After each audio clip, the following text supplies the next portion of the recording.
Joining us now from the BBC's newsroom in Salford is the Shadow Schools Minister, Mike Kane. Mike Kane, welcome to the Daily Politics. Thank you. So Jeremy Corbyn, very clear there, a future Labour government would keep class sizes down. How are you going to do that? Well, the key thing, as Jeremy pointed out, that we've got 500,000 children in the country currently who are in supersized class sizes. Yes, so how would you bring it down? Well, 40,000 children in classes over 36 and 15,000 children in classes over 40. We can bring this down. We need to go back. We know that Key Stage 1 currently in primary schools, we cannot have classes more than 31. But it's in the Key Stage 2 area, and it will be a firm commitment from Labour in its manifesto to bring those down. I'm absolutely clear that you're making a commitment and that you're very, very upset, as Jeremy Corbyn was when he said yesterday that class sizes are too big for many school children. But how will you reduce the class sizes? Well, it's leading already to a teacher morale crisis. We see teachers leaving the profession. That's also putting more pressure on the current schools. But you're not answering my question, because what people want to know is, yes, they may say, I like the idea of smaller class sizes if Labour is promising that, but they will want to know how you actually are going to achieve it. Well, we have seen a decline in the investment in our schools of failed Tory policies over the last 7 years.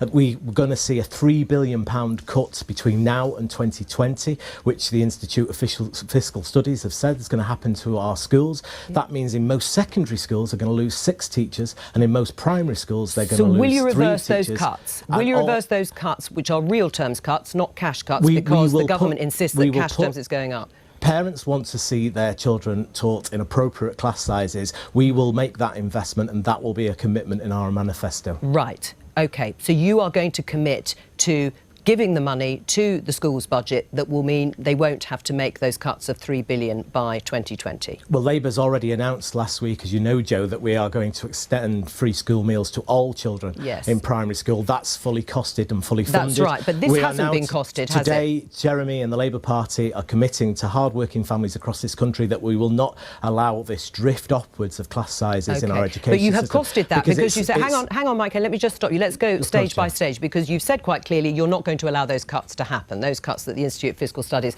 say will be about 8% by 2020 in real terms. So how are you going to pay for it? You're going to put VAT on private schools to pay for your free schools policy, free school meals policy. How will you pay for this? Well, that was a fully costed commitment last week. We've seen this government waste money, Joe, hand over fist. Right. Look at the free schools programme. Look at what happened to the school in Bermondsey, where we were throwing £30,000 per year per pupil at it, and it still had to close. So what are you going to do? You're going to do what to free schools? Another £500 million wasted through the lack of the academisation programme because of regional schools commissioners not making their quotas. We will pledge to do this today, and next week when you see our manifesto, it will be fully costed proposal. Do you know how it's going to be paid for? I mean, you are the Shadow Schools Minister. You say next week it's going to be fully costed if you're bringing out your manifesto commitments then. How is it going to be paid for? Well, we've already made a commitment on VAT and independent schools. Yes. I've already said that the government have wasted over £1 billion on but we're talking about £3 billion here.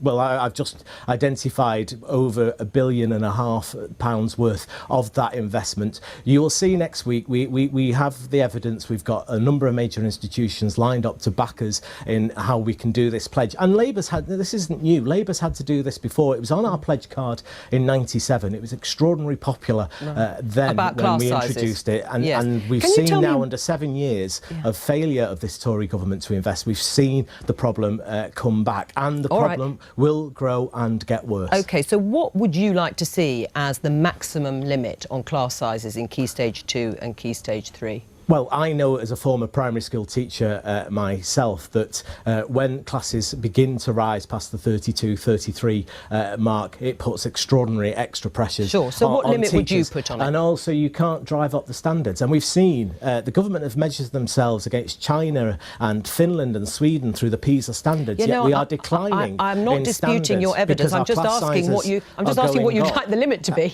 The limit has to the limit. We are committing next week in our manifesto that we will stop. We will slow the rise in class sizes. So are you going to stick to the status quo of 30? Low. Well, at the moment it's 31 in Key Stage 1. So what would your limit be? The key problem here is Key Stage 2, and I think we will talk to the professional bodies, to parents and to teachers, but we don't want to see these supersized classes so you haven't got a maximum limit in your mind, or 40. Right. I mean, just to be clear, you want them to come down, but you can't tell. 36 is too many for a Key Stage 2 classroom. I accept that, but you want to have a maximum limit. You want to be able to tell parents we won't have class sizes bigger than 25. No, I want parents to have a world-class education system, which they don't currently have under this. So in order to get that world-class education system, what number should it be? And a world-class teaching profession to raise our standards, which have been falling backwards in this country over the last 7 years under this failed Tory administration. Right. But I still can't get out of you what your limit would be. I mean, you want to talk about school places, and that's absolutely fine. You think they're too big, some of them. They're rising above 31, 32. But you can't tell me what you want the maximum limit to be of those classes. Well, we are already saying at Key Stage 1 we know there is a limit of 31. So, at Key Stage 2 I'm saying that 36 is far too many, and I would like to see that number reduced. All right. And we have said, and we will be saying, we've said how we'll fund our policy, which is proven extraordinarily popular, about free school meals for Key Stage 2 children at primary school, and we will show how we will fully fund this and cost this next week in our manifesto, Jo. All right, let's move on. Your colleague Dawn Butler yesterday in an interview said this election is Theresa May's attempt to rig democracy, despite the fact that the vast majority of Labour MPs voted for it. Is that the party's position, that Theresa May is trying to rig democracy? Well, she told us less than a week ago that there would be no snap general election. Right. And then she's telling us that we are somehow undermining her attempt in the Brexit negotiations. So why did you vote for it? Why did you vote for the motion to call an early election? 3/4 of MPs voted for the Article 50 to be triggered, and 2/3 of the Lords. So I think Dawn's right. The Prime Minister's making this up as she goes along. Right, but that's what I say. What, rigging democracy by calling an election, which is what Dawn Butler said yesterday, and you're saying again that she's rigging democracy because she said she wouldn't call a snap general election, which is a perfectly credible position to hold. So why did Labour vote for that motion for an early general election if you think it's rigging democracy? Well, I think Theresa May has got her own agenda about why she called this But why did you election. vote for it then? We're ready for any. We said we'd be ready for any election when it comes. That's why we're gearing up. That's why we're announcing. But you can't rig a democracy by calling an election that you support. That's why we're announcing policies today on education. Why we'll lower class sizes. We'll introduce free school meals to all primary school children. We've shown in the first few days of this election that we're ready. We're up and running, and we are delivering policies. You'll have to ask the Conservatives about why they promised the British people last week that they weren't going to. But what I'm saying is it Labour's position that Theresa May and the Conservatives are trying to rig democracy by calling this snap election? They're trying to. They are trying to get a position where they want a hard Brexit. Right. That would be bad for my constituents. Manchester Airport's in my constituency. 72% of flights go to other European Union countries. Whatever side of the debate you're on in terms of Brexit, a hard Brexit will be bad for the British people, and we cannot allow Theresa May to give her that mandate. Right. So you are going to try and block the Brexit negotiations, or at least try and disrupt them as they go through? We are not. We do not want a hard Brexit. That's been Keir Starmer's position right along. What is a hard Brexit? A hard Brexit is one where we come out of the customs union, where we don't cooperate with our European colleagues. That would affect the north of England massively in terms of jobs and investment that we've seen through Siemens, through Manchester Airport, and all those other big, all of those big projects that are carrying on, and it would affect people across the country. We still have to get to a position where we want to cooperate with our European neighbours and get away from the Tory position of almost outright xenophobia. Of outright xenophobia? Is that what the Tory position is? For some of them, it is, and it's damaging. It's damaging the British economy, and it'll be damaging for us going forward if we allow the Conservatives to have a hard Brexit. Do you think the government is xenophobic? I think a hard Brexit would be very damaging for our economy here in the UK. The rolling manifesto that Dawn Butler also talked about Is that how you see it happening, that there could be things put into the manifesto as we go through the campaign and perhaps things taken out? Well, we'll see. We'll be making further announcements on our fully costed manifesto next week. It is a snap election. The manifesto process has to be speeded up for all parties across the political spectrum. So we will see next week. But today we're making this firm commitment about children in supersized classes, about how we will reduce that. Mike Kane, thank you very much. Thank you. Zoe Williams, your response, first of all, on the schools policy that Mike Kane is putting forward in terms of, I mean, it's a good policy area, obviously, to start with in an election campaign. How much detail do you think they will have to give? I'm astonished that he wouldn't just say the cap is 31. I mean, why not just say it? There seems to be a huge amount of tergiversation and cowardice and fear in this delivery. It's not very hard to say I want class sizes to be this big. I'm quite surprised by this line of questioning, where would you find this £3 billion? They're pledging not to reduce the £3 billion. It's for the Conservatives to answer why they want to reduce it.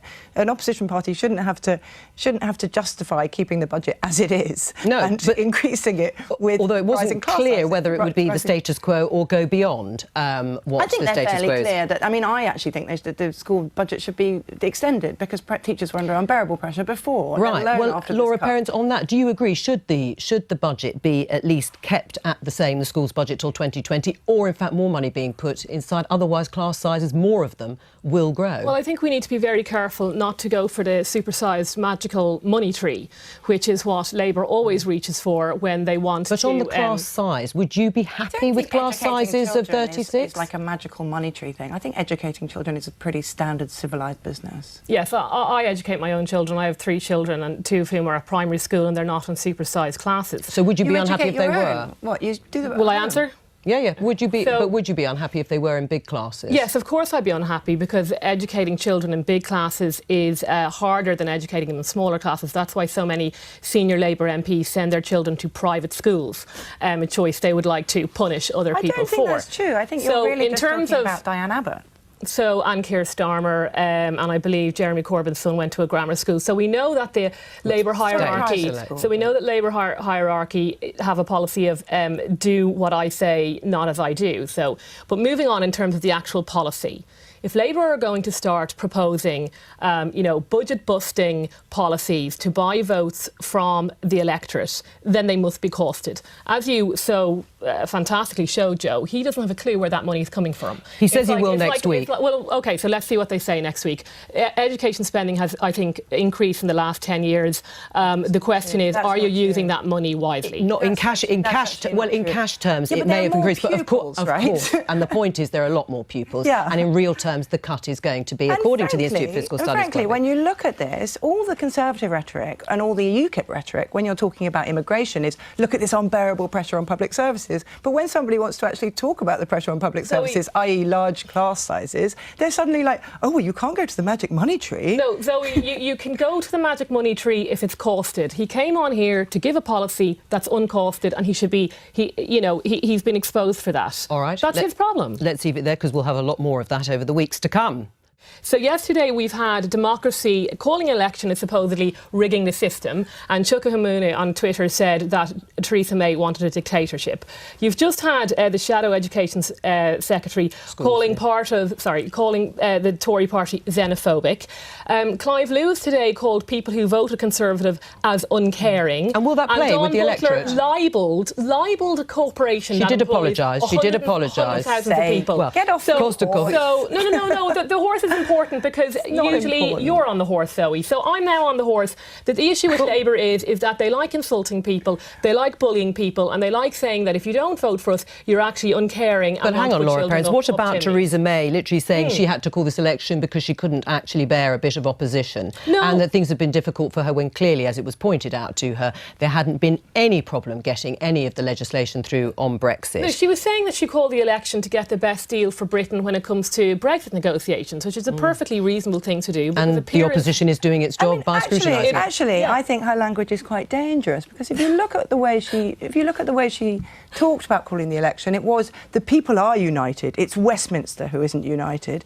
And when she wants Westminster to unite, she wants them to unite behind her. She wants to run a politics without an opposition. Now, probably Laura will argue that she doesn't have an opposition anyway, so she should just keep stum about it. But it is disgusting, actually, as the leader of a democracy, of a civilised democracy, to stand up and say you don't want to be opposed. Well, that is against the spirit of Britishness. She absolutely never said that. This is a Prime Minister who has called an election when she's already in power. She's actually ceded control to the electorate. Well, no, I mean, that is the very epoch of a democracy. And when she's 20 points ahead in the polls. Is that what you really think, though? You think she's actually taking a risk? She's putting herself on the line by calling an election when she's 21 points ahead of the polls? What Labour are trying to do is terrorise the electorate by saying that they don't live in a democracy and that we're going to all be living in a dictatorship. Forget Labour. None of us are members of the Labour Party. So you finish your point and we'll move on. I mean, the point is, she's done a completely zero-risk option. I don't think she's rigged democracy at all. It's up to her when she calls the election. Was wrong. Well, except it wasn't, of course, with the Fixed-Term Parliaments Act, but yes, in the event it has been. Yeah, of course, but, you know, the whole point of the Fixed-Term Parliaments Act was they could vote against it.